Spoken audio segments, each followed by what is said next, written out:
varios temas, pero les voy a intentar resumir en términos sencillos.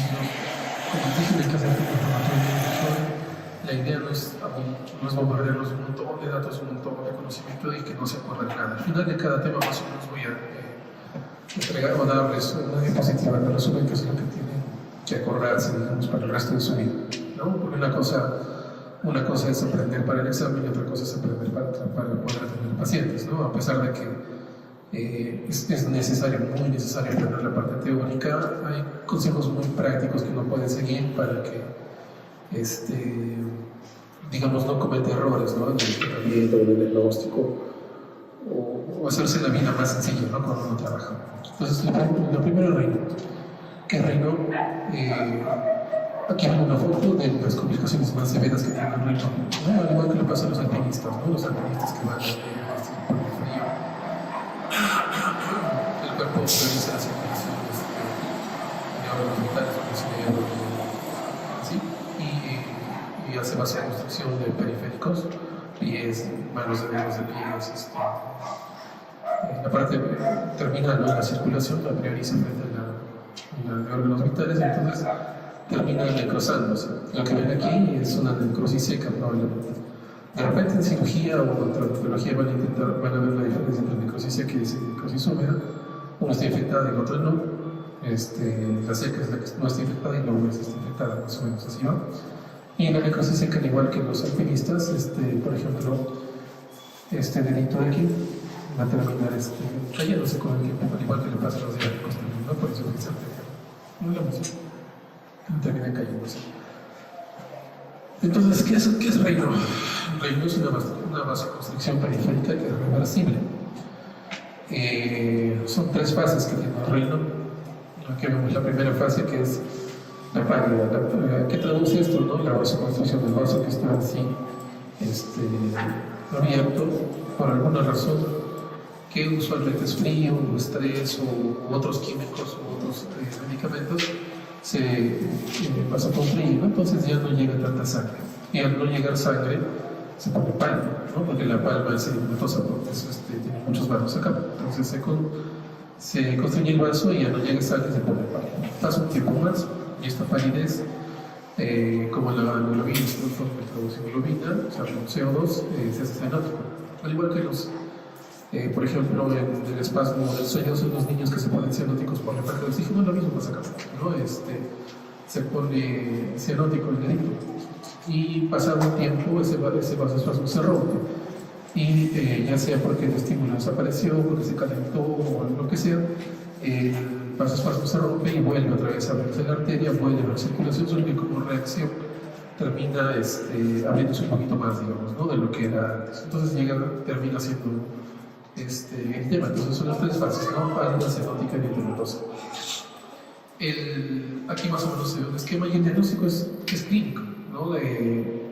Hay muchos criterios para hacer diagnóstico de Reino, hay varios criterios, cada uno son ligeramente diferentes uno del otro, pero todos coinciden, o la mayoría coinciden, en que tiene que haber al menos dos fases de Reino.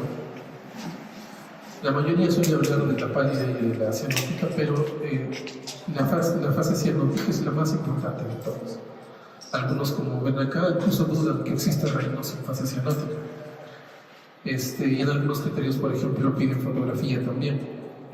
¿Cuál sería mi sugerencia, por ejemplo? Mi sugerencia es, ya que es clínico y es intermitente, porque es algo que no es persistente, ¿no? Ustedes los ven en la consulta o el paciente les cuenta. Y bueno, si usted lo ve en la consulta, ya bueno, es más sencillo que le crean al paciente, pero el paciente te va a contar, se me pone pálida la mano, se me pone morada la mano, y los pacientes, porque no saben del tema, se van a confundir con otras cosas. Entonces, en algunos criterios piden una fotografía, ¿no? Y ahora que todo el mundo tiene celular a la mano, es muy fácil conseguir una fotografía, ¿no? Fotografía o video. Entonces, el diagnóstico es clínico, siendo la fase cianótica mucho más importante que las otras dos. ¿Cuáles son los desencadenantes? El frío es el más común, junto con el estrés emocional. Son las dos cosas más comunes que son desencadenantes del Reino. El trabajo, las personas que trabajan con vibraciones, los perforistas, por ejemplo, es común que tengan Reino. el tabaco es otro, y químicos, el arsénico es el más común, pero en realidad lo que más tienen que acordarse son estos dos de aquí, que son las causas más frecuentes del reino. Ahí la parte genética, porque es más común en gemelos monocigóticos. Y lo otro que también tienen que acordarse quizás es que cuando tienen reino hay que pensar si es primario o secundario. Si primario se refiere a personas sanas que tienen reino, y secundario si tienen alguna, si tienen, si tienen ya una enfermedad autoinmune diagnosticada y que el reino sea una parte de esto, ¿no? Que ese sería el secundario. Y lo otro es quimioterapia. Es común también. Pacientes con. Pasa, sí, pero. Pacientes que están con quimioterapia por alguna neoplasia pueden desarrollar reino a consecuencia de la quimioterapia. Entonces, estas son las dos partes importantes de este diapositivo, ¿no? Frío, estrés emocional y que hay que buscar enfermedades autoinmunes, NTCs, grupos antiinflamatorios, esclerosis sistémica, inflamatorios y vasculitis también. Entonces, como les decía, no hay un reino primario y un reino secundario. El primario es una persona sana y el secundario es una persona con alguna enfermedad autoinmune sistémica. Entonces, el reino primario, al ser una persona sana, es un reino funcional. O sea, no hay nada alterado, ¿no? La persona no tiene algo biológicamente mal. Este suele ser más frecuente en mujeres y en edad fértil, ¿no? Entre los 15 y 30 años. Y el secundario suele ser un problema estructural y funcional, o sea, tiene que haber algún problema bioquímico o anatómico acá, ¿no? Y el más común de lejos es el primario, siendo el secundario más raro, ¿no? Pero ¿cómo lo intentamos diferenciar? ¿Cómo sabemos nosotros que es primario o secundario? De todas estas características, ¿cuál es la más importante de todas? Sería la capiloscopía, el folk capiloscopía, que es la capiloscopía de las uñas. Una capiloscopía normal es del primario y una normal es del secundario. Digamos que ese sería, entre comillas, el igual estándar para diferenciar uno de otro. Ya pero hay más características. El primario es mucho más frecuente en mujeres, ¿no? Como vimos hace un momento, entre los 15 y 30 años, que es más común. Si es un hombre, quizás sea un secundario. 15-30 más frecuente, más de 40 quizás sea un secundario. Bueno, la parte genética es un poco más difícil de verlo. El pulgar, cuando el pulgar está tomado, habla más de secundario. O sea, pulgar transparent significa que respeta el pulgar. Entonces, si respeta el pulgar, es más probable que sea un primario. Si no respeta el pulgar, probablemente sea un secundario. Esta es otra parte importante. Los pacientes con reino van a ver que siempre, después de la parte cianótica, usualmente, pero suelen sentir dolor o parestesias. Entonces, si tiene dolor o parestesias, tiene que ir para la parte secundaria, ¿no? Usualmente el reino primario, o sea, de personas sanas, tiene su reino y pues no tienen síntomas, están tranquilitos, y el segundo está que le duele, siente hormigueo, ¿no? Úlceras, así como les enseñé que había necrosis, también esta necrosis puede ser un poquito más chiquita y delimitada sobre la piel y algo de grasa, que aparecen úlceras digitales. Si aparecen úlceras digitales con el reino, eso es secundario. Estas son las cosas que son útiles, ¿no? Bueno, acá hablamos de la necrosis. El primario casi nunca se necrosa, el secundario es más frecuente que se necrose. Los pulsos es un poco difícil de evaluar, y el primario suele ser un ANA positivo, perdón, ANA negativo, títulos bajos, y el secundario suele tener un ANA positivo en diferentes patrones. Me imagino que cuando hablen de lupus van a hablar de lo que significa ANA, ENA, los patrones, títulos, etc. Y la PCR-BCG suele estar normal aquí y suele estar elevada en el secundario. Entonces, ¿cuáles son, digamos, las cosas más útiles de esta diapositiva? De esta diapositiva sería lo más útil acordarse del pulgar, la parestesia y, bueno, si hay necrosis o o unos ceros que también se ayuda un poco, ¿no? Y la edad, obviamente, que ya vemos que es, y el sexo. Son, digamos, las cosas más útiles de esta diapositiva, porque en realidad los exámenes pueden ser un poco difícil que los puedan llegar a interpretar a ustedes. Entonces, y aparte que no todos van a tener acceso a pedir los exámenes, y son un poco caros también. Entonces, la parte clínica es la más importante que tienen que acordarse ustedes. ¿Qué es una capiloscopía? Aquí hablamos que la parte más importante de toda la diapositiva, digamos que el gol estándar para diferenciar primario y secundario, es la capiloscopía. Entonces, ¿qué es esto? La capiloscopía es algo parecido algo parecido al microscopio, ¿no? Solo que no tiene tantos aumentos como el microscopio, suele tener un mediano aumento de 20x y unos 150 por 200x, ¿no? ¿Cuál es la idea de esto? La idea de esto es examinar la cutícula, más o menos la cutícula de la uña, con el microscopio, y tiene tanto aumento que se llegan a ver capilares. ¿Cómo están estos capilares? Es lo que nos dice si es primario o secundario. ¿Por qué es esto útil? ¿Qué han hecho esclerosis sistémica? ¿Crece todavía? ¿Han hecho? No. ¿Esclerosis sistémica?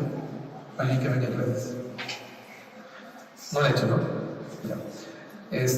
¿Por qué es útil la capiloscopía? Porque el reino entra dentro de los criterios de clasificación solo de esclerosis sistémica. Aunque el reino es posible tener en cualquier ETC o vasculitis, el reino forma parte, tiene un puntaje en criterios de clasificación de esclerosis sistémica, al igual que la capiloscopía. Entonces, la enfermedad, digamos, entre comillas, más importante que tenemos que buscar con el reino es esclerosis sistémica. Por eso es que la capiloscopía es útil en diferenciar primario y secundario. Más o menos, estos son capilares normales, delgaditos, digamos, o sea, por ponerlo en palabras sencillas, ya para no estar peleándome con los términos, son capilares delgaditos, casi rectos, sin sangrado, algo así. ¿Ya? Mientras más gruesos se hacen, más anormales, más tortuosos se hacen, más anormales, y cuando se dice sangrado, evita el sangrado, que es normal. Entonces, más o menos esto es lo que se ve.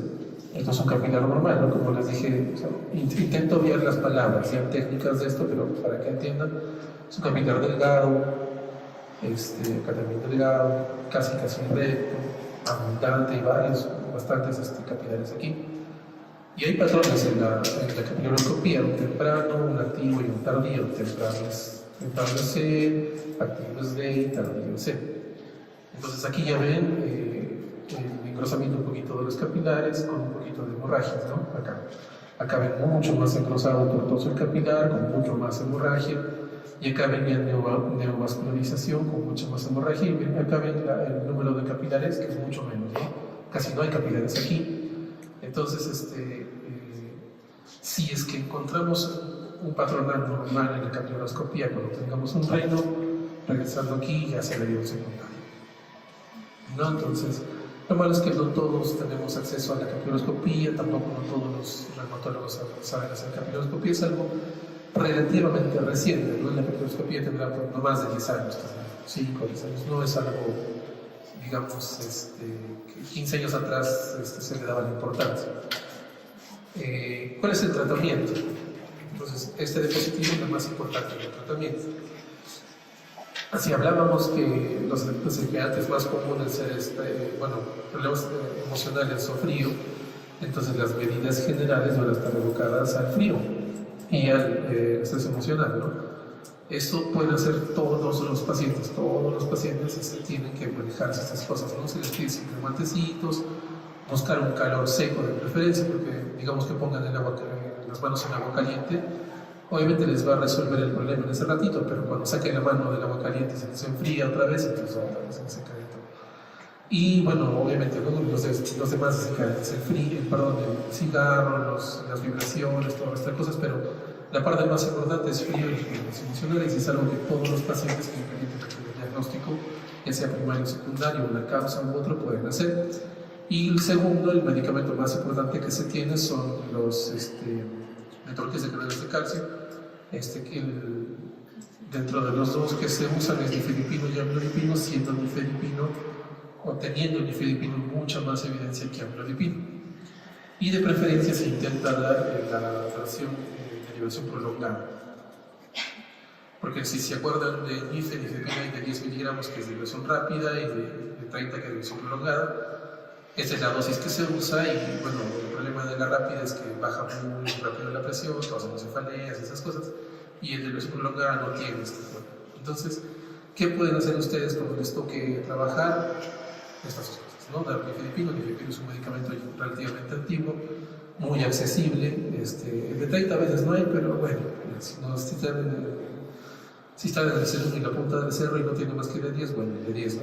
¿Cuál es la intención de que yo intente hacerles tratar estas cosas? Es que no me lleguen las necrosis a mí, ¿no?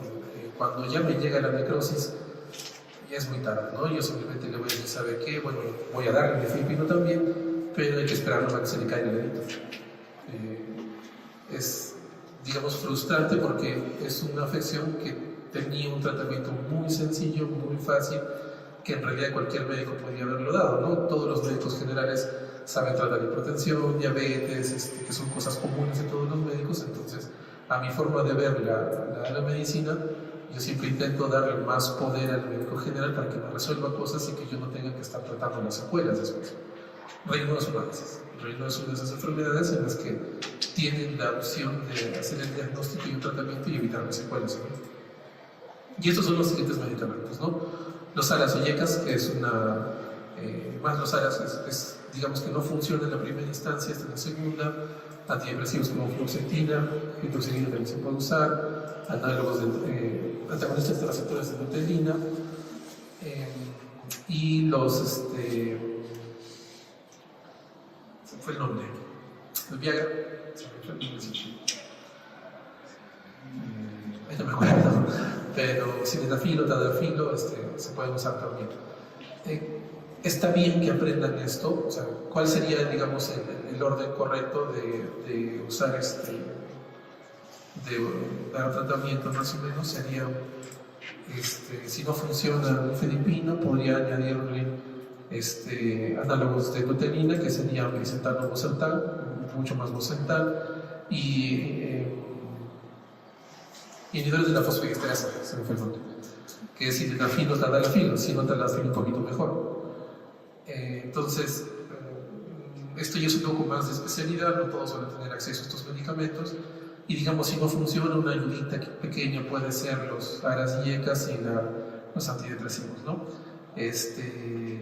Teniendo glicetano bosental y tadalafilo, sildenafilo, algunas ventajas extras sobre las sustancias digitales.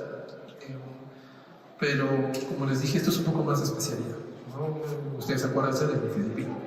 Y van a ver comúnmente que se usa ácido acetilsalicílico como antiagregante y el beneficio no está claro, entonces no va a ser muy útil, digamos, ¿no? No va a tener algún efecto adverso importante, pero de resolverle el vasoespasmo no va a funcionar. Y ¿qué pasa cuando damos todos los medicamentos que tenemos, damos las dosis que debemos dar y el paciente no funciona? Entonces aquí viene la simpatectomía. La simpatectomía, bueno, es cortar por la parte simpática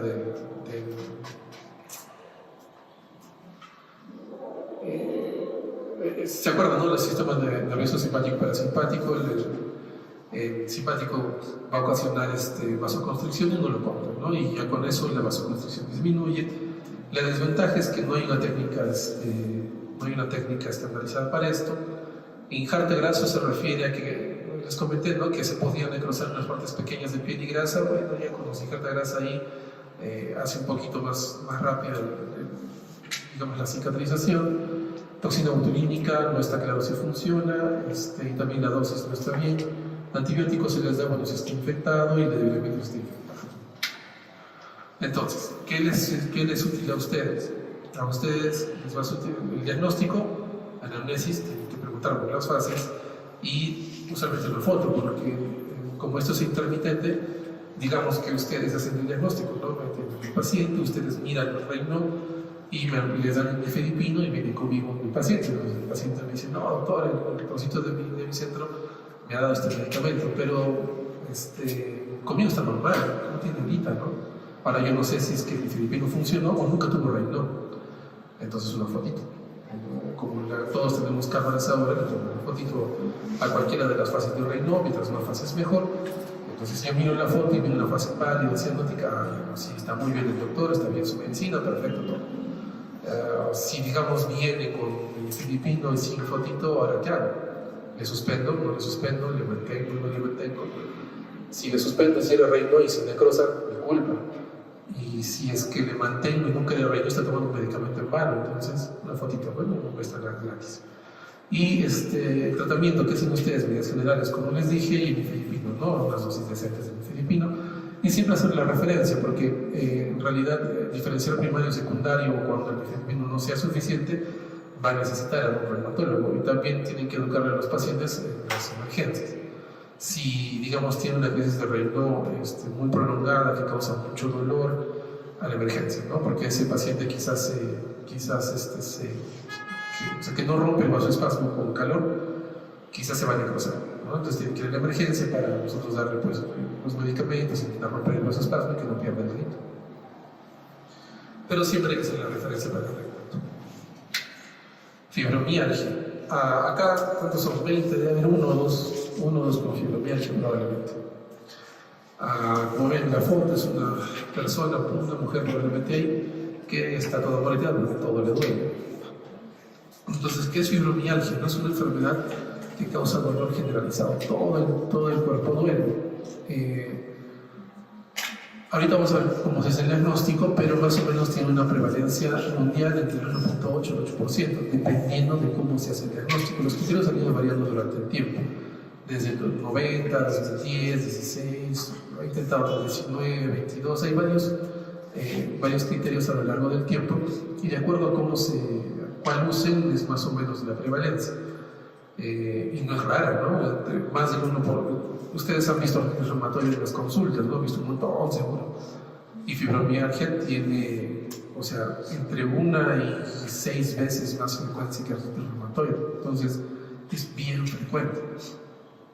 Y se calcula que hay una no diagnosticada desde el 5%, o sea, de las que ustedes ven, o las que nosotros hemos visto en consulta, solo es un cuarto de las fibromialgias y el resto están por ahí, pululando, sufriendo de dolor, ¿no?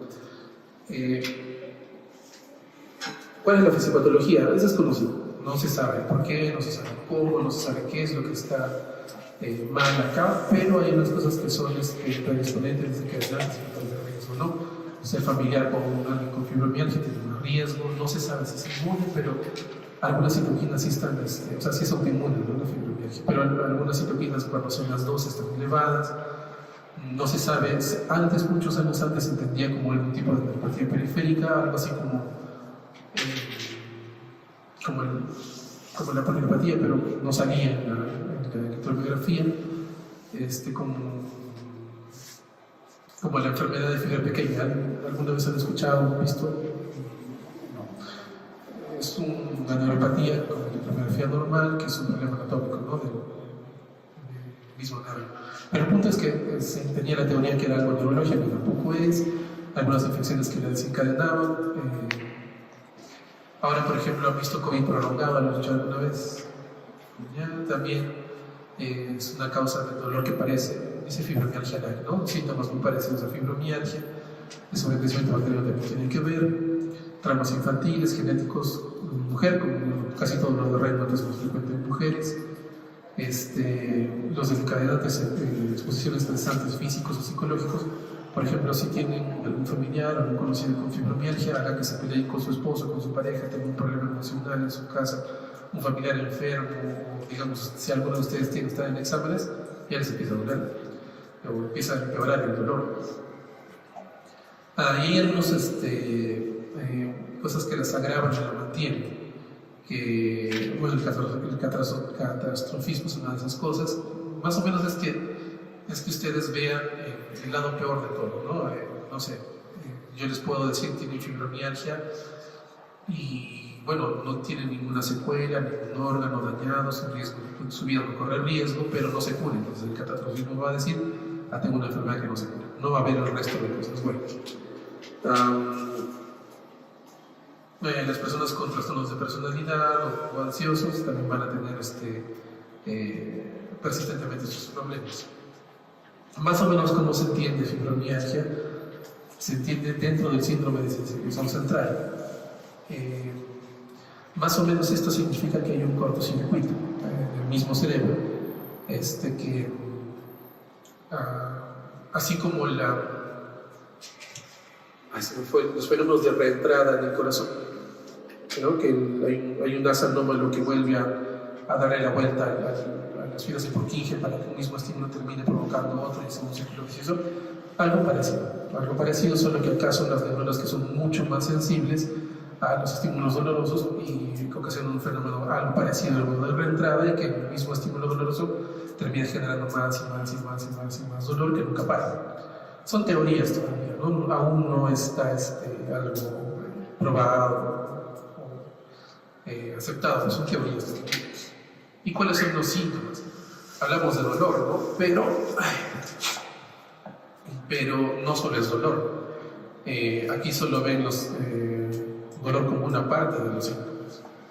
Pero también hay fatiga física, mental, hay síntomas psiquiátricos, cognitivos, la dificultad de concentración o memoria es importante, los trastornos de sueño son importantes, insomnio, despertares frecuentes o sueño no reparador.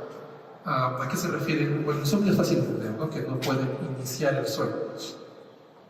Despertares frecuentes ustedes se acuerdan de cuando están dormidos, se acuerdan de despertar quizás una vez o dos veces para acomodarse la mano, para taparse otra vez o para acomodarse la almohada. Sí, algunos deben acordarse, uno o dos.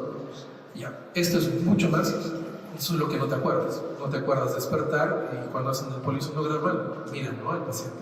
Abren los ojos, se mueven para aquí, para acá, se acomodan y no suele dormir. Esos son microdespertares que en fibromialgia son mucho más frecuentes y como despiertas, cortas, ¿no? Los ciclos REM, no REM, y bueno, ya no descansas, ¿no? Y sueño no reparador es eso, ¿no? Que tú despiertas tan cansado como si no hubieses dormido nada. Esto, ¿cómo lo entiendes como un ejemplo? Cuando toman los fines de semana, los que toman y se pegan la bomba el fin de semana, despiertan al día siguiente cansados, ¿no? Han dormido desde las 4 de la mañana hasta las 2 de la tarde si quieren, pero siguen cansados como si no hubiesen dormido. Es porque el alcohol también, digamos, altera la calidad del sueño. Entonces, por más que hayan dormido sus 6, 8 o lo que tengan que dormir, sus 6, 8 horas, despiertan cansados como si no hubiesen dormido nada, como si hubiesen ido de juego. Esa es una manera de entender esto. Y acá tienen un montón de síntomas asociados. Visión borrosa, serostomía, seroftalgia, inestabilidad, hipotensión ortostática, migraña, dolor abdominal o dispepsia, síndrome del sistema irritable, dismenorrea, bulimia, disuria, hipersensibilidad a la luz, sonidos o olores o sensibilidad química. Todas estas cosas, a pesar de que son muy grandes, también son evaluables en fibromialgia. Y esta es una enfermedad que solo habíamos hablado de dolor al inicio nada más, ¿no? Entonces, ¿cómo se hace el diagnóstico? Estos son los del 90, que son los que seguro han visto la mayoría de veces. Los del 90 ya están en 2023, o sea, tienen 35 años. Eran evaluar los puntos dolorosos, ¿no? Se supone que son más de 11 de 18 puntos dolorosos, con una presión de 4 kilogramos en el punto y con un dolor generalizado de más de 3 meses de evolución. Pero, ¿por qué cambió? ¿Por qué se modificaron en el 2010? Si vemos la diapositiva anterior, vemos que el dolor se está destacando y hay un montón de síntomas más. Entonces, ese problema tenía. ¿Cómo evalúas el resto de síntomas asociados cuando solo tomas como criterio los 11 de 18 puntos dolorosos? Lo otro es, ¿cómo calculas los 4 kilogramos por centímetro cuadrado? Lo que dicen es colocar, bueno, hasta que la uña se ponga pálida, pero eso no es estandarizado, ¿no? Un dedo más grueso será diferente que un dedo más delgado, ¿no? Por eso cambiaron a los 2010. En el 2010 empezaron a hablar del índice de dolor generalizado, que se preguntaba más o menos de todas estas partes del cuerpo de la última semana.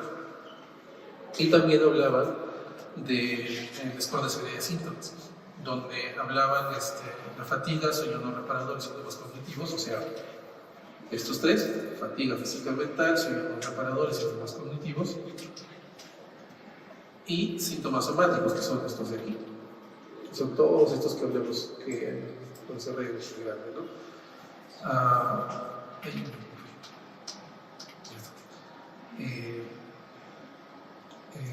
Y luego vinieron en el 2016.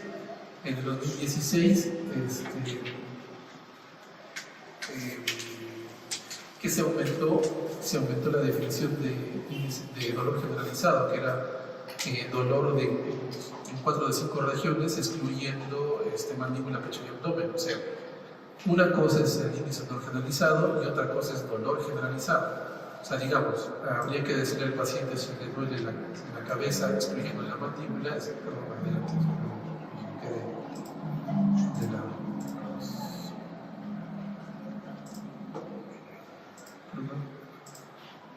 habría que preguntar al paciente si le duele la cabeza, pero excluyendo la mandíbula, excluyes pecho y excluyes abdomen. Entonces, el siguiente es el brazo izquierdo, derecho, y a la izquierda, el derecho. Entonces, acá hay 5 puntos y tendría que dolerle 4 de 5, que esa sería la definición de dolor generalizado. Y luego aparecieron los del APTT o AAP, estos en 2019 y unos 2022. ¿Por qué siguen apareciendo criterios? Yo me imagino que los del ACR, que son los más usados, que son los 2016, tienen que haber unos nuevos, tienen que haber unos del 2025, 26, por ahí, tienen que haber, porque estos criterios, a pesar de que al inicio, en el momento que aparecieron, fueron, digamos, algo muy bueno, que ya tenía definición de dolor generalizado y también ya la fibromialgia era suficiente. O sea, antes del 2016 se les pedía a los pacientes que descartaras otras enfermedades. Entonces, digamos que tenga polineuropatía, ya no podía tener fibromialgia porque tenía una enfermedad que explicara los síntomas y no podías hacerle diagnóstico a alguien con polineuropatía, por ejemplo. Eso cambió acá, ¿no? No excluye la presencia de otras enfermedades, que eso fue lo bueno en 2016, pero después, más adelante, estos criterios muy pocos médicos los usan, por 2 razones, creo yo. La primera, ¿cómo le explica? Se supone que tienes que preguntarle el dolor de estas 19 regiones para que tú hables de índice de dolor generalizado. Entonces, ¿cómo le explicas al paciente cada una de estas regiones? Te va a tomar tiempo, ¿verdad? Te va a tomar tiempo explicarles dónde es mandíbula, dónde es hombro, dónde es codo, diferenciar entre muslo y pierna, que algunos pacientes piensan que es lo mismo. Pues toma tiempo. Y lo segundo es que, porque una semana, la fibromialgia, el dolor varía a lo largo del tiempo. Incluso las personas que no tienen estas cosas, puede dolerle esta semana muy fuerte porque se peleó con su esposo y la siguiente semana no, o mucho menos. Entonces, ¿por qué una semana? ¿Por qué tan corto tiempo? Y lo otro es esto. Aquí pone severidad, ¿no? 0 es normal, 1 es problemas leves, 2 moderados y 3 severos. ¿Qué significa leve? ¿Qué significa moderado? ¿Qué significa severo? No hay una definición de todo esto. Esto termina siendo muy subjetivo. Las personas que, seguro el ejemplo también te sirve. Hay personas muy estoicas y personas que exageran mucho, ¿no? Si alguien tiene dolor de cabeza o tiene migraña, de alguna de ustedes, van a decir que la migraña las invalida, no pueden hacer su vida normal. Y una persona con la misma frecuencia de migraña, con la misma una intensidad similar, va a decir que, bueno, le duele la cabeza de cuando en cuando y que vive su vida normal. Es muy subjetivo. ¿Qué es leve, qué es moderado, qué es severo? No hay una definición de todas estas cosas. Y entonces termina siendo una enfermedad por unos criterios de clasificación que son muy subjetivos, porque el índice de dolor generalizado es dolor subjetivo, la fatiga, despertar sueños no reparadores, signos cognitivos y somáticos también son subjetivos. Entonces termina siendo, yo suelo hacer el chiste o la broma de que los de 2016 lo puedo resumir en una pregunta, ¿no? De que quieres tener fibromialgia, sí o no, marca sí y se acabó. Entonces, este es el problema de estos, porque han perdido aceptación a lo largo del tiempo y porque en la mayoría seguimos haciendo los del 90, ¿no? Y además que el tiempo que nos entregan para consulta internacionalmente son 12, 15 minutos. Es muy difícil explicarle a un paciente, mucho menos cuando tienen la condición social es un poco baja, es intentarles explicarles la diferencia y todas estas cosas toma mucho tiempo y termina siendo muy subjetivo. Entonces, la mayoría seguimos con los del 90. Entonces, haciendo el bemol de que debería haber una actualización que incluya algo objetivo y algo subjetivo como examen físico, y que también incluya, aparte del dolor, algunos otros síntomas más, es de mucho más fácil aplicación. ¿Cómo se hace el diagnóstico? Asumiendo que aceptemos los actuales, yo sugeriría usar los dos, o sea, usar tanto los del 90 como los actuales para hacer diagnóstico en personas para fibromialgia. Los anteriores, los del 90, digamos que infradiagnostican y los actuales sobrediagnostican, entonces algún punto medio tiene que haber. El diagnóstico lo puede hacer cualquiera, ¿no? Como vieron, ya sea si toman los 90 que tienen que hacer los puntos o los del 2016 que es algo muy subjetivo, cualquier especialidad puede hacer el diagnóstico. Entonces ustedes pueden hacer el diagnóstico en su póster. Pero, ¿cuál es la desventaja? Como no se sabe contar, o la mayoría de médicos no saben contar, conteo articular me refiero, entonces solo nosotros podemos diferenciar el dolor de fibromialgia de enfermedades como sinovitis o cerebritis. A pesar de que ustedes puedan hacer el diagnóstico de fibromialgia en la posta, siempre van a tener que hacer la referencia a la reumatología para ver si el dolor que tenía el paciente era de fibromialgia siempre o tenía alguna otra enfermedad más. O sea, por ejemplo, digamos que viene con el diagnóstico ya de fibromialgia, que parece que tiene reumatoide, ese paciente tendría AR más fibromialgia. Va a ser bien difícil que le quite el diagnóstico de fibromialgia, a pesar de que a mí no me parezca porque yo lo he intentado, ¿no? Pero ¿a qué me voy con esto? De que es un diagnóstico relativamente fácil de hacer. ¿Cuál es el tratamiento? El tratamiento es, al igual la educación para el paciente, explicarles qué es la enfermedad y evitar de ejercicios como todos tenemos que hacer ejercicios siempre para todo y por todo. La psicoterapia, dependiendo del caso, porque como hay personas con trastornos de personalidad, enfermedades psiquiátricas o otras cosas parecidas, que necesitan psicoterapia, y los fármacos, que es la parte que nos interesa a los médicos que nos pastillan todo, ¿no? ¿Cuáles fármacos se usan? Acá son 5, pero 4 son los más usados: gabapentina, pregabalina, que son los análogos GABA, y los antidepresivos, que son estos de aquí, que son amitriptilina, duloxetina y milnacipran. Se pueden combinar, ¿no? Un análogo GABA con algún antidepresivo en la combinación que ustedes quieran. ¿Cuáles son los medicamentos más usados? Va amitriptilina, que es el más antiguo, que más evidencia tiene, con gabapentina y pregabalina, y de ahí aparece duloxetina, y mucho menos usado es el milnacipran. La terapia física tiene que ser parte del tratamiento, la psicoterapia como hablamos. ¿Y qué pasa cuando no funciona? Entonces, digamos que tenemos un paciente que ya le estamos dando combinación de medicamentos, le estamos combinando gabapentina, digamos, y amitriptilina, no funciona, pregabalina más duloxetina, y así vamos combinando, y el paciente sigue sintiendo dolor. Entonces, ¿qué es lo que sigue? Esos opioides. Acá sigue, por ejemplo,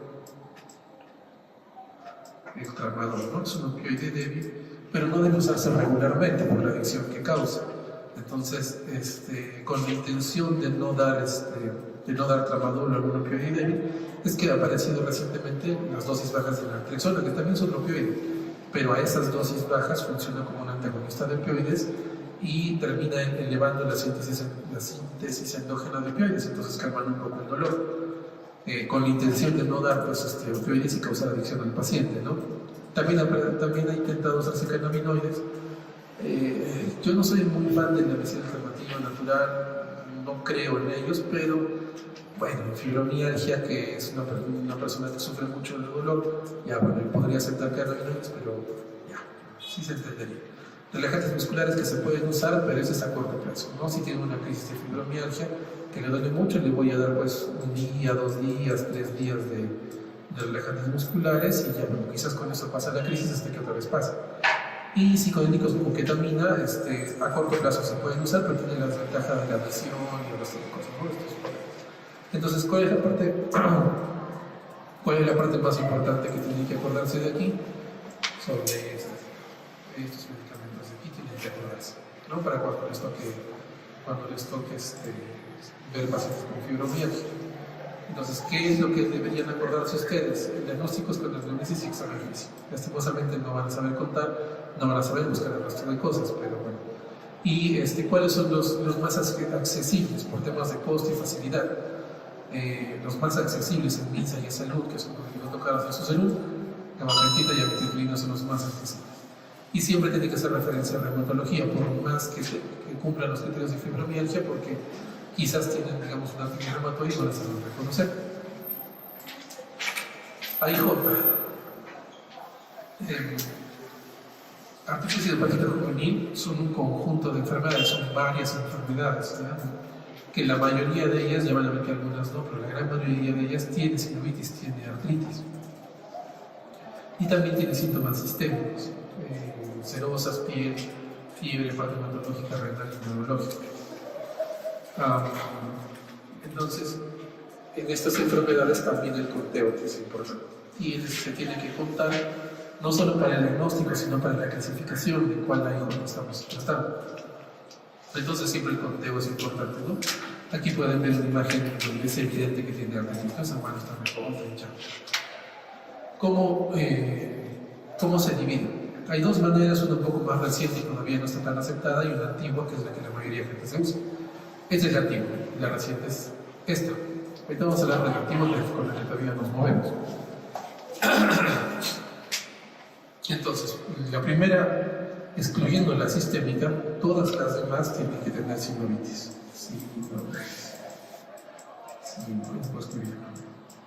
Tienen que tener sinovitis. Aquí no necesariamente. Acá solo quizás un poco menos de la mitad de los pacientes pueden tener artritis. Acá puede ser artritis nomás.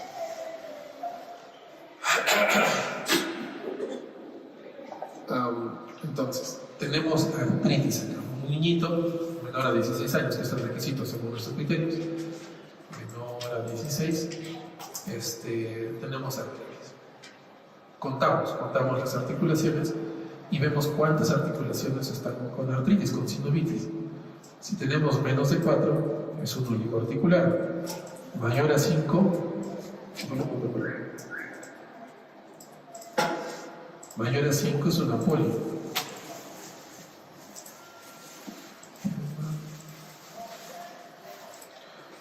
Mayor a 5 es una poliarticular.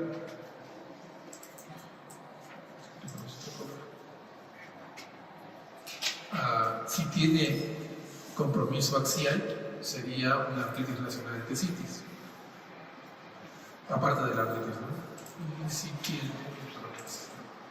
Y si tiene psoriasis, una IJ psoriática. Entonces, estas son las cosas que nos definen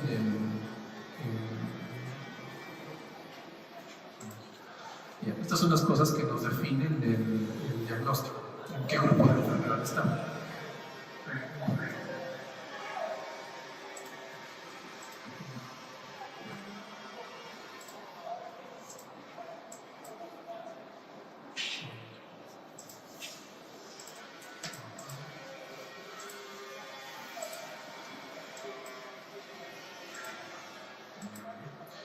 Entonces, estas son las características que nos definen en qué tipo de AIJ estamos. Ya. Quedamos que en un AIJ articular, ¿no? Con menos de 4, menor o igual a 4 articulaciones. Entonces, estas articulaciones suelen ser articulaciones grandes. Grandes son rodillas, por ejemplo. Y algunas veces es un amono articular. En cuanto a exámenes, es muy frecuente tener un ANA positivo en la oligoarticular. Y la uveitis está presente en todas, ¿no? Algunas más, algunas menos, pero bueno, la mayoría suelen tener uveitis. Tenemos mayor o igual a 5 articulaciones, entonces estamos en una poliarticular. Y como ven aquí, tenemos dos tipos de poliarticular, factor reumatoide positivo y factor reumatoide negativo. Entonces aquí se ve con el factor reumatoide positivo y acá se ve con el factor reumatoide negativo. ¿Cuál es la diferencia? Porque el factor reumatoide positivo va a ser el equivalente de artritis reumatoide del adulto. Entonces estos pacientes van a ser muy parecidos a pacientes con AR. Y estos pacientes serían el equivalente, podrían ser incondicional, el equivalente a una AR seronegativa, que bueno, hay algunos problemas con esta definición, pero bueno, sería el equivalente a. Entonces, clínicamente también son diferentes. La AR, si se acuerdan ustedes, lo típico es una poliartritis simétrica crónica, ¿no? Entonces acá sería un poquito más asimétrica, acá sería un poquito más asimétrica y acá más simétrica. Acá sería más agresiva y acá sería menos agresiva. Son diferencias pequeñas, pero más o menos intenta diferenciarse en enfermedades diferentes. Artritis relacionada a especitis sería el equivalente de las espondiloartritis. ¿Han hecho su clase de EA todavía? Ya. Entonces serían el equivalente de espondilitis anquilosante, que es el prototipo de las EAS. ¿Ya? Entonces, como las EAS tienen tecitis, esta también tiene tecitis. Esta tiene uveitis, también tiene uveitis. Si tiene sacroileitis por resonancia, también tiene sacroileitis. Y al igual que en espondiloartritis, ¿cuál es la clínica típica de la espondiloartritis? Es una oligoartritis de miembros inferiores, entonces aquí es lo mismo, ¿no? Lo típico de una artritis lesionada en tecitis es una oligoartritis de miembros inferiores. Y el examen que se pide es el HLA-27, que tiene que ser frecuentemente positivo, al igual que el espondiloartritis. Psoriática es lo mismo, ¿no? Si han hecho espondiloartritis, han tocado en algún momento neuropatía psoriática, que es lo mismo acá, ¿no? Es parte dentro de las EAS la psoriática igualito acá, ¿no? Tiene psoriasis, tiene dactilitis, tiene onicolisis, tiene uveitis, y al igual que la psoriasis tiene igualito, ¿no? Digamos, la misma clínica suele ser una artritis asimétrica y también se puede tener un ANA positivo. Y esta es la diferente, ¿no? La IJ sistémica es la diferente a las demás. ¿Por qué es diferente? Incluso en la fisiopatología es diferente la IJ sistémica. Pero vamos acá. Entonces aquí usualmente son artralgias, la mayoría de veces no es artritis. Solo menos de la mitad de las veces tiene artritis adversa. Pero ¿cuál es la parte más importante de IJ sistémica? Algunos que han notado les habrá tocado ver STIL del adulto. ¿Han visto? ¿Lo han visto? ¿No han visto? Ya. En realidad, esta enfermedad se llama STIL y el equivalente del adulto le pusieron STIL del adulto. Pero la enfermedad original es esta, la IJ sistémica, STIL. Así como la enfermedad original, el artritis reumatoide, se intenta dar un equivalente como la IJ poliarticular con factor reumatoide positivo, la enfermedad original es esta de aquí, la de pediatría. Entonces, ¿cuál es la clínica típica de acá? Fiebre. Entonces, son pacientes que están con fiebre persistente. Generalmente los IJ sistémicas ingresan como FOD, como fiebre de origen desconocido. Entonces, tienen fiebre, nadie encuentra el por qué, porque todos los exámenes son negativos. Terminan siendo IJ sistémicas. ¿Por qué es difícil el diagnóstico? Si en medicina deben haber visto FOD. FOD tiene 40, 50 causas de fiebre de origen desconocido. Pero IJ sistémica, al ser una enfermedad, recuerdan ustedes el sistema inmune innato y adquirido, ¿no? Se han hecho inmunología. El innato es filogenéticamente es mucho más antiguo y el adquirido es filogenéticamente más moderno. Todo este grupo de aquí podría encajarse dentro de las enfermedades autoinmunes y esta encajaría dentro de las enfermedades autoinflamatorias. Las enfermedades autoinflamatorias son enfermedades donde el problema es el sistema inmune innato. Y las autoinmunes, donde el problema es el sistema inmune adquirido. Por eso es que en las autoinmunes hay anticuerpos, ¿no? Los linfocitos B, que son los que, bueno, las células plasmáticas, los que hacen los anticuerpos, son parte del sistema inmune adquirido. Entonces, esto, como es innato, el innato, por ejemplo, son los neutrófilos, no tienen anticuerpos. Entonces, en estas enfermedades que son antiinflamatorias, o dentro del grupo de las antiinflamatorias, no hay autoanticuerpos que nos ayuden, ¿no? No tenemos factor reumatoide, no tenemos nada.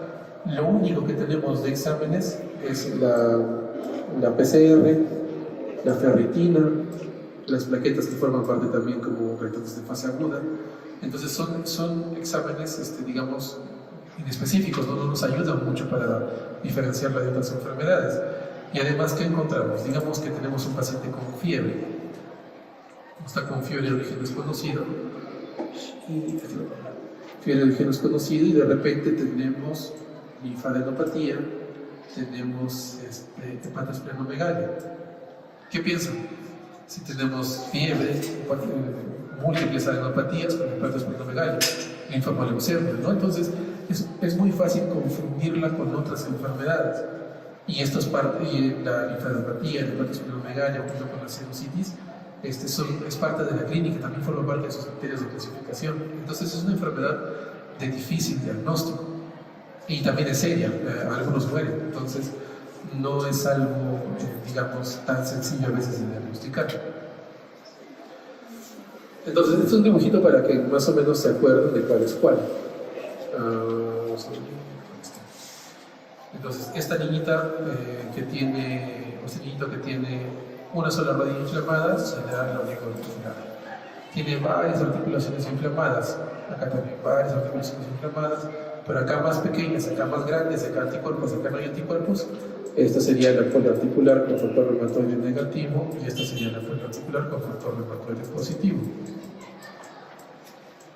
Esta tiene dolor en sacroiliaca y en miembros inferiores, entonces ¿qué sería la artritis relacionada a la artritis? Toda su piel está roja, su piel, entonces sería la psoriásica. No puedo escribir. Psoriasis. Y que está todo rojo porque está con fiebre sería la sistémica. Ya, entonces más o menos un dibujito para que se acuerden cuál es cuál. Y esta sería otra manera, son preliminarmente todavía criterios para clasificar. Ambas maneras de ver la IJ tienen sus pros y sus contras. La otra está mejor clasificada, esta es mucho más fácil porque, por ejemplo, en casi todas de aquí, el tratamiento inicial va a ser metotrexate, en casi todas las autoinmunes. Entonces, simplemente me resumo todas en estas tres. Es mucho más sencillo, más práctico, pero tiene sus problemas también. Acá intentan cambiar la edad, en lugar de 16 a 18, y ponen el diagnóstico el tiempo de 6 semanas y solo sinovitis nada más. Yo no tengo la necesidad de estar buscándole nada más, solo con el factor reumatoide positivo que encaja aquí, y mi diagnóstico se quedaría como una IJ con factor reumatoide negativo, ¿no? Y mi tratamiento ya de frente, yo no tendría que esperar ni buscar nada más, el metotrexate. La psoriática y la artritis relacionada a citis la han unido acá, donde es el equivalente de una suerte de unión de todas las espondiloartritis del adulto. El tratamiento sería igual, metotrexate es una sanción como de los pacientes adultos, y la sistémica que sigue siendo aparte, ¿no? Donde ya tiene criterios un poco más definidos, que como les dije, el FO tiene que descartarse razonablemente infecciones, neoplasias, ¿no? Y tiene que haber fiebre por al menos 2 semanas, 3 días, con el rash evanescente, que es algo muy típico de la sistémica, que es un rash que suele ser vespertino, suele ser en las tardes, que cuando se pone el rash, digamos, aparece el rash, y horas después, cuando tú lo vuelves a ver, ya no está. Tiene que haber artritis, adenopatía generalizada, con hepatosplenomegalia, sinusitis y la leucocitosis con neutrofila, ¿no? Que son cosas, digamos, necesarias para este diagnóstico. Pero como les dije, ¿no? La leucocitosis también viene con infecciones, y las adenopatías son infecciones y también son neoplasias, ¿no? Es algo muy, a veces es difícil.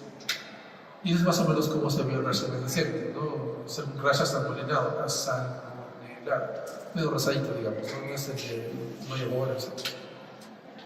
¿Cuál es el tratamiento? Entonces,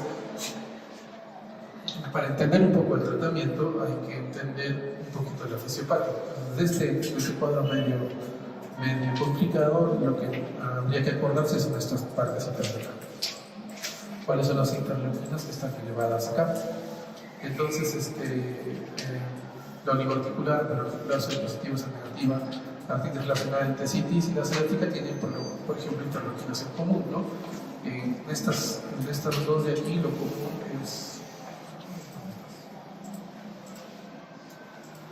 común es TNF y TNF. Y aquí lo común es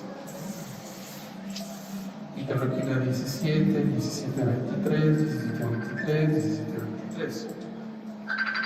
Entonces los biológicos van a estar enfocados en estas interleuquinas que están elevadas. Y en el autoinflamatorio que es el en el adulto, interleuquina 1,6 son los más frecuentes. Entonces los medicamentos que bloquean estas interleuquinas son los medicamentos que van a ser usados en estas enfermedades.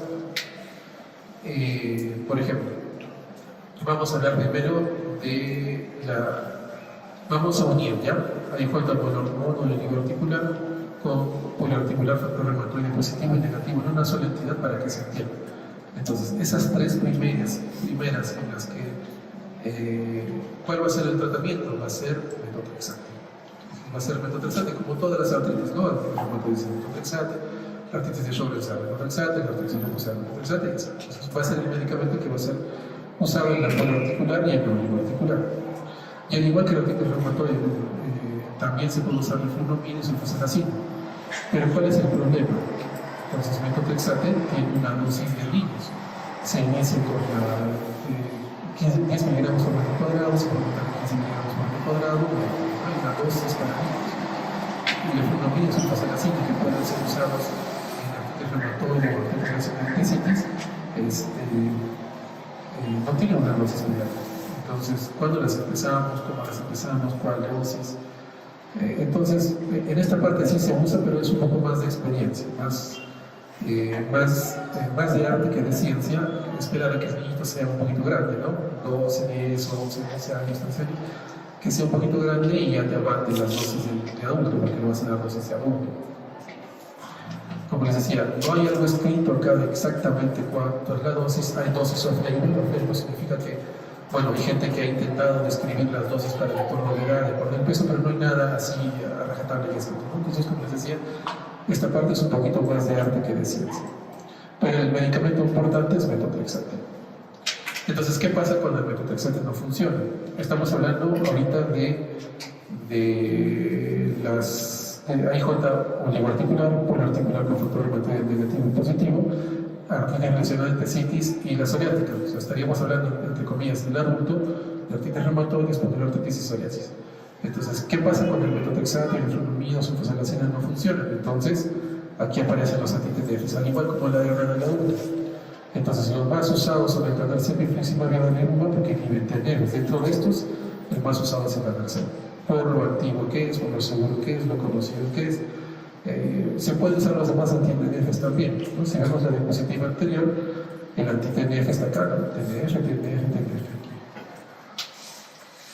Entonces, ¿qué pasa cuando no funcionan los anti-TNFs? Ya, cuando no funcionan los anti-TNFs en esas tres primeras entidades, ¿qué pasa cuando no funcionan los anti-TNFs en estas entidades? Tenemos una segunda línea de tratamiento. ¿Cuál es la segunda línea de tratamiento? Ya nos hablamos un poquito de tocilizumab, abatacept, tofacitinib, tofacitinib,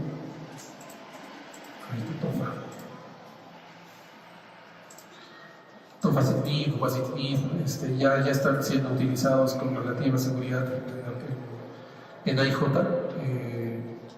tofa, UPA. Esto sería, digamos, la segunda línea cuando no están funcionando los anti-TNFs, y ya se usan. Y la siguiente respuesta o pregunta sería: ¿qué hacemos con la IJ, la sistémica, ¿no? En la IJ sistémica no funcionan estos medicamentos de aquí, como vimos, TNF no está acá. ¿Cuál es el medicamento que se usa aquí? El medicamento son los corticoides. Aquí sí, la IJ sistémica, en las sistémicas sí se usan los corticoides como primera línea de tratamiento. Pero obviamente no, como vimos en la artritis reumatoide, como seguro han visto en lupus o espondiloartritis, los corticoides no son tratamiento, no impulsan regresión.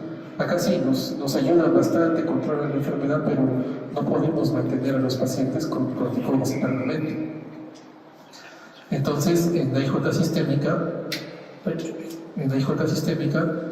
también se usa metotrexate como orador de corticoides.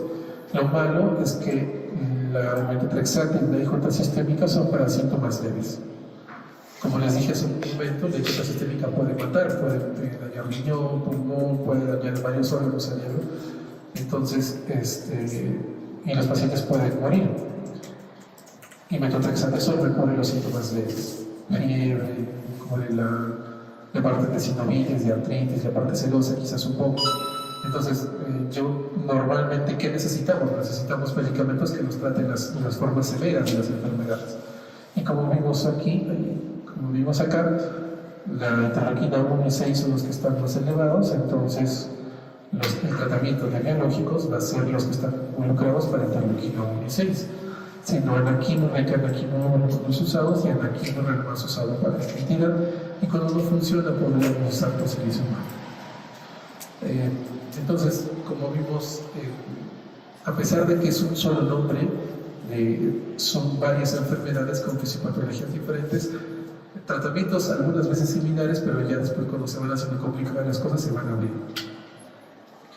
Y si recuerdan, en la clase de AR había el DAS28, ¿no? O había otros scores para seguimiento de actividad o remisión, y lo mismo tiene, ¿no? Es la IJ oligoarticular y las dos poliarticulares tienen una versión del DAS28 que sería el DAS27. Como dice, ¿no? Evalúa 27 articulaciones, y al igual que el DAS28, evalúa la evaluación global del médico con la escala de 0 al 10 del paciente, las articulaciones tumefactas y con el ECG. Y con eso sale un puntaje de carta dice enfermedad activa, actividad leve, actividad moderada, actividad.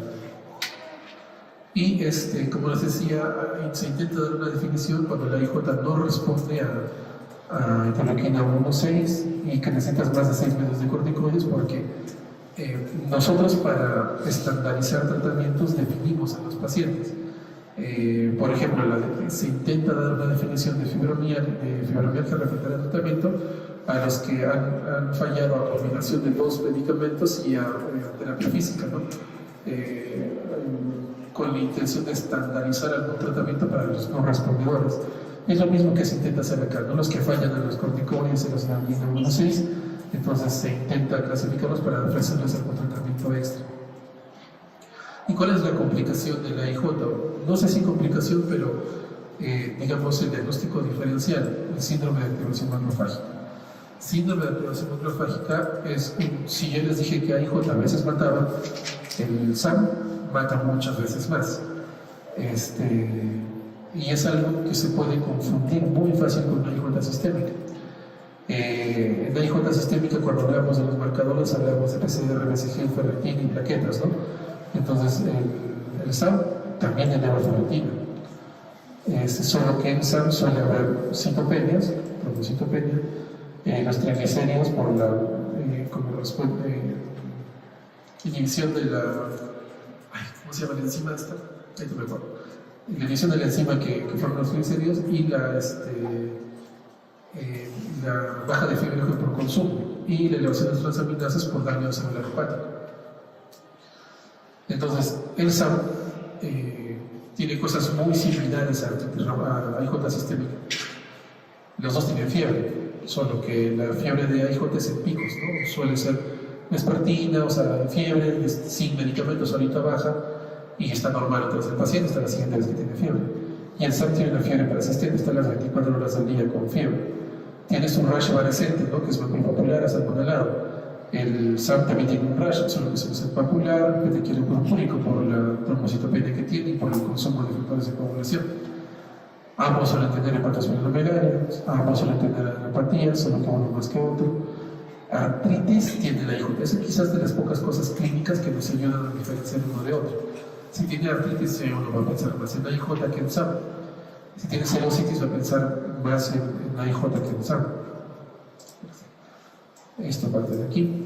Y los leucocitos, las citopenias, o sea, leucocitos, hemoglobina y plaquetas, son las cosas que son más útiles dentro del laboratorio, porque la IJ va a tener elevación de leucocitos, elevación de plaquetas, y el SAM va a tener caída de leucocitos y caída de plaquetas. El SAM es una, no sé si ustedes habrán leído alguna vez el síndrome autofagocítico. Lo deben haber leído, quizás, o visto quizás en oncología o en hematología, donde los macrófagos fagocitan eritrocitos. El SAM es una versión de los autoinmunes para el autofagocito.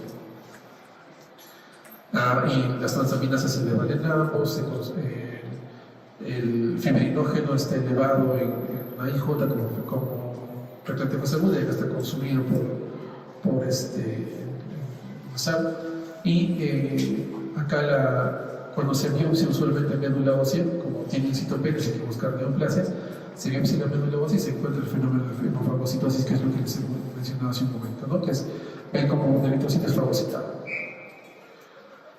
¿Por qué les digo esto? Porque si no se reconoce el SAM a tiempo, muere, ¿no? Incluso diagnosticado y tratado, es bien difícil tratar un SAM y suelen fallecer también. Entonces, tienen que ser, ¿cuál es el tratamiento? Al igual como las cosas, al igual como todas las cosas serias de la hematología, los corticoides solo están involucrados, entonces se suelen dar dosis altas, 1 por kilo pulsos, y tienes que buscar anaquimab, que es el medicamento más usado para SAM, y para darle tiempo un poquito digamos, para controlar el árbol de la enfermedad, también se suele usar inmunoglobulina, ¿no? Digamos que la inmunoglobulina y los corticoides son el puente, el medicamento que se usa en lo que esperas que haga efecto la energía. Algo así funciona. Como vimos hasta el inicio, todas las AIJs en mayor o menor medida tienen uveitis, entonces siempre hay que mandarlo al oftalmólogo entre 3 y 12 meses, dependiendo cuál sea la severidad o el riesgo de uveitis, pero todas tienen que ir al oftalmólogo cada cierto tiempo. Hiperlaxitud. Esto es algo muy común, no es una enfermedad, es simplemente un síndrome cuando se asocia al dolor. Entonces, acá debe haber 1, 2 o 3 hiperlaxos de repente. La prevalencia varía del 4 al 38% dependiendo del país. En los sitios donde la población es más descendiente de asiáticos y africanos, entonces es mucho más frecuente la parte de hiperlaxitud articular. Entonces acá, como somos en teoría en América Latina es de la parte de Asia para la migración desde Asia, entonces es bien frecuente tener acá en América Latina este hiperlaxitud articular. Entonces, la hiperlaxitud articular significa que las articulaciones superan los rangos normales y los síntomas son artralgias. También se encuentra por una causa desconocida, dolor regional crónico, disautonomía, neuropatía periférica, hernias o colapso uterino-rectal, depresión, solo por nombrar algunas de las otras características clínicas del síndrome de hiperlaxitud articular, pero la parte más importante son artralgias, o sea, no cuenta y no tiene sinovitis, no solo son artralgias. ¿Y cómo se hace el diagnóstico?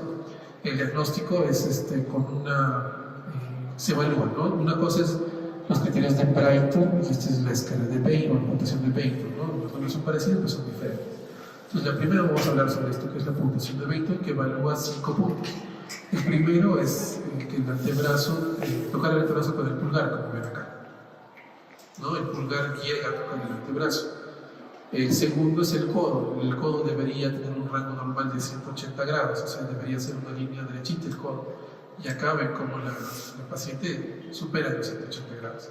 La rodilla, que es el tercero, es lo mismo, debería ser un rango normal derechito, ¿no? De 100 grados.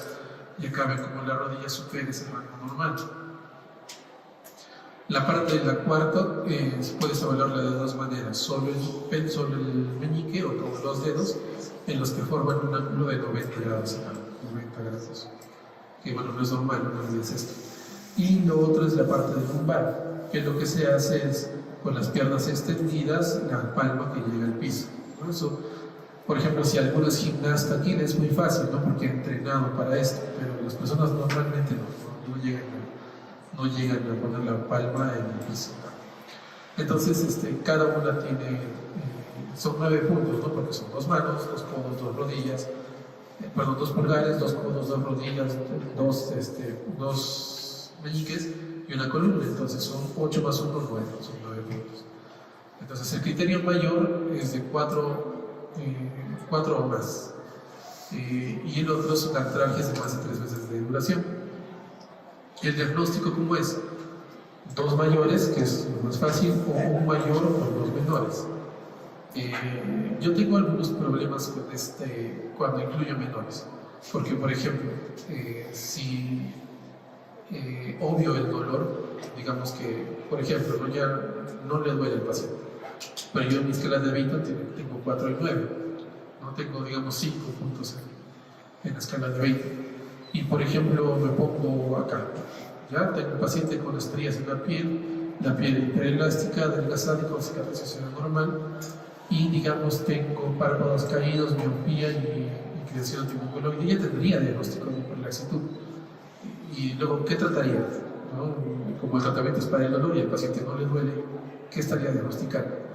Entonces, me imagino que también tiene que cambiar. Nuestros criterios son muy antiguos, son bien antiguos, entonces tiene que cambiar. Entonces, personalmente yo me guío mucho más de los mayores, ¿no? Pero todavía siguen siendo útiles los menores, ¿no? Que incluyen atracciones de las articulaciones, por ejemplo, la luxación, ¿no? Que si alguien se por el lado es bien común, que se luxe el hombro, se cae, se resbala, está delgado mucho y así se luxan el hombro, y bastantes de ellos solitos se logran poner en su sitio, es bien frecuente. Entonces, la hiperlaxitud articular, ¿cuál es el tratamiento? El tratamiento son de medicamentos, solo paracetamol, AINES, y si tiene algún tipo de neuropatía o síntomas psicológicos, antidepresivos, ¿no? Y la terapia física, que es la parte más importante del tratamiento, es lo que nosotros, bueno, lo que se supone se nos manda a todos, ¿no? Hacer terapia física. Dolores de crecimiento. Primero, ¿existen o no existen? Por crecer es algo normal, ¿no? Crecimiento que es normal no tiene por qué doler. Entonces, hay gente que dice que sí, gente que dice que no.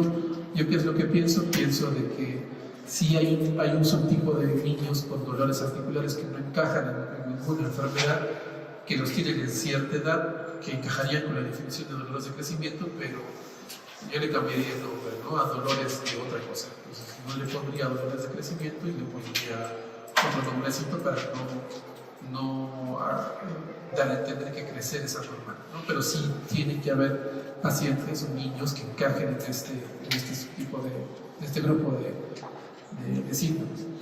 Entonces, vamos primero a este dibujito.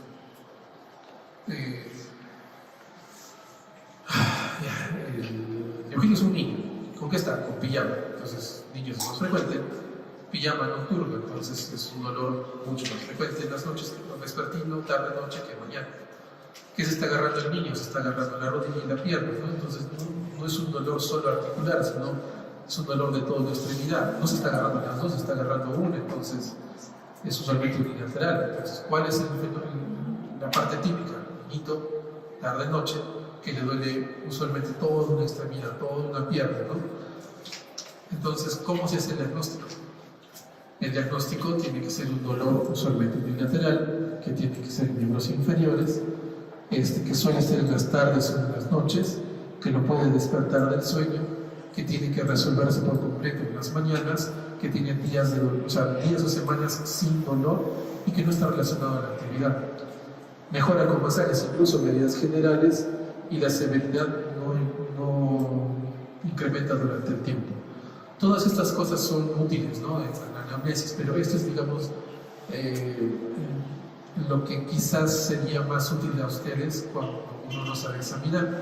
¿A qué se refiere? ¿No? Que la severidad no incrementa durante el tiempo, que estos son niños que tienen semanas, meses, años de dolor, pasado cierto tiempo el dolor se mantiene en la misma intensidad. O sea, por ejemplo, si yo le di un EVA, o sea, una escala visual análoga de dolor de 3 al inicio, Pasa mucho tiempo, semanas, meses, y su EVA sigue siendo 3. Y le vuelvo a preguntar y sigue siendo 3. ¿Y qué pasa, por ejemplo, cuando va a incrementarlos? Al inicio era 3, y ahora es 5, y la siguiente vez que le pregunte va a ser 7. Entonces este EVA va empeorando, y eso no es típico de los de crecimiento, entonces habría que pensar en algo más, ¿no? Y lo otro que es muy útil es esto. Las enfermedades de reumato no suelen ser intermitentes, no suelen ser persistentes.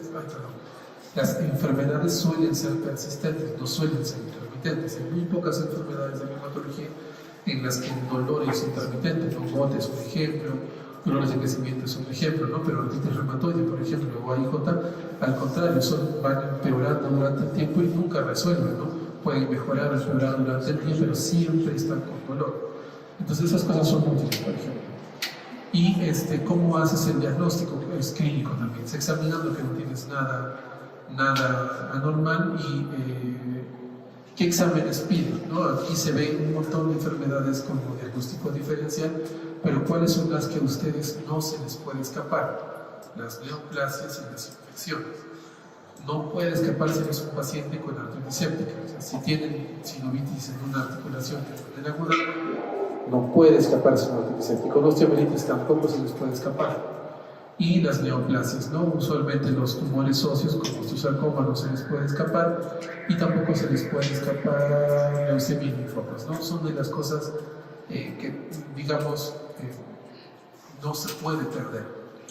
Que el paciente, digamos, tenga hijos de ustedes van a dar recuento, no pasa nada, porque yo simplemente una semana, 2 semanas, 3 semanas, o un mes, 2 meses que yo lo pueda ver, le doy el tratamiento y bueno, a pesar de que va a haber erosiones, no va a haber una secuela muy importante. Pero si tenemos un paciente con osteomielitis o artritis séptica, que ustedes se demoren 1 día, 2 días, 3 días, 4 días en hacer la referencia, ese paciente ya perdió su rodilla prácticamente, entonces esto no se puede escapar. Si tienen pacientes con algún tumor óseo o leucemia que demoren los 3 meses, 6 meses en los que yo ordeno, pido los exámenes y todo, y siempre la leucemia perdió la oportunidad, o sea, es mucho más difícil y el pronóstico es peor, ¿no? Entonces, estas son cosas que a ustedes no se les puede escapar en la atención primaria. Entonces, aquí se ven un poquito de los tips para darse cuenta de cuándo es una enfermedad u otra, que vamos a ver. Y el tratamiento son años, ¿no? De preferencia no porque son niñitos y hay que educar a los papás y al paciente para explicarles que los dolores de crecimiento pues no son anormales, ¿no? Y no van a tener ninguna consecuencia más adelante. Y esto es lo que para ustedes les va a servir en la vida real. ¿Qué hacer? Como no sabes contar, como no sabes examinar, no sabes decir si tiene artritis o no, entonces ¿cómo te das cuenta? ¿No? Como suelo yo decir cómo tienes banderas rojas y banderas verdes. Entonces, si el dolor en frecuencia es intermitente, es bandera verde. Si el dolor en frecuencia es constante, es bandera roja. Si la intensidad es constante, o sea, no varía, ¿no? El EVA sigue siendo el ejemplo de 3 a lo largo del tiempo, entonces es bandera verde. Si la intensidad, el EVA va creciendo durante el tiempo, es bandera roja. Si al niñito, por ejemplo, le limita las actividades de la vida diaria, ¿cómo sabes esto? ¿Cómo preguntas esto? Entonces, hay 2 cosas. Si el niño es muy chiquitito, no te va a decir, no te va a decir no puedo. Entonces le preguntas a los papás, chiquito, ¿cómo juega? ¿Cómo está o si se baja de la cama o no? ¿Cómo juega? Mi hijito juega sentadito, ¿no? Está sentado, no se quiere mover de estar sentado y juega con sus manitos, ¿no? Juega con sus juguetinitos, pero cuando quiere jugar con otros niños, ¿cómo hace? Bueno, los espera sentados, no se mueve. Y de su cama, ¿cómo hace? No se para de la cama, ahí también en la cama está sentadito jugando, no quiere que lo movamos de la cama. Esa es si interfiere con las actividades de la vida diaria, es bandera roja, ¿no? Si te interrumpido. Si no interfiere, está conservado. Niñitos más grandes, ¿cómo se ven? Si van al colegio, no van al colegio. Si al niñito le evitas ver, papá no lo manda al colegio por tanto dolor que mira, acá quizás haya algo, ¿no? Y los síntomas sistémicos, que se refiere pues a fiebre generalmente por la flota sistémica, y cuando tengan sinovitis evidente, o sea que miren la mano y la mano esté evidentemente hinchada, que sea un T3, ¿no? La sinovitis severa, ya pues esto tampoco no es algo, ¿no? Y debería mandarlo con mucha más premura, ¿no? Y listo, gracias. Creo que